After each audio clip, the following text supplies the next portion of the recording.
Reverend Steve here, keeping it simple. We're going to be in Revelation 13 today, verse 4. And I'm going to show you the difference between two translations and how that difference between two translations changes the meaning of this piece of scripture. And that's what I was touching on yesterday. So we're going to read the scripture today and then get right into it. So let's get right into it. So we're going to be in Revelation 13, verse 4. And I'm going to read the NLT first, and then I'm going to read the Young's literal translation. Okay, so let's get into this. They worship the dragon for giving the beast such power, and they also worship the beast.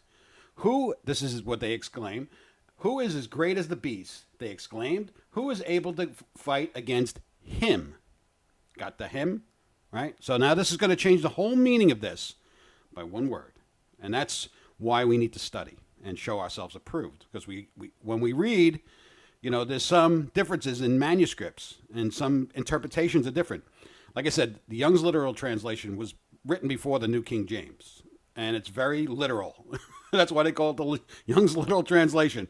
There's not a lot of little in-between words, so I'm trying to make it as simple as possible. So when you read it, sometimes it doesn't make sense, but you get the words, and that's what you need, and that's why you use both. You put them together, and it works very well. So this is the Young's literal translation. And they did bow before the dragon, who did give authority to the beast. And they did bow before the beast, saying, who is like the beast? Who is able to war with it? Totally changes the meaning of this scripture. Okay? So all these Bible teachers that, you know, they hop on, this is the antichrist. No, it's his kingdom. And I proved that, and not that I proved it, but the scriptures prove itself. They show each scripture shows each other what the meaning is.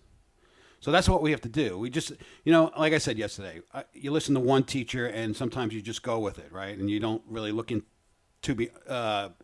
dig deep into it, which we need to. We need to dig deep into the scriptures for ourselves, study for ourselves, and understand. And that's how we get to see these things and these beautiful things in the scriptures. And we get to see before it happens and as it's happening, as we've been discussing, that this scripture is happening right before our eyes. This beast is coming together.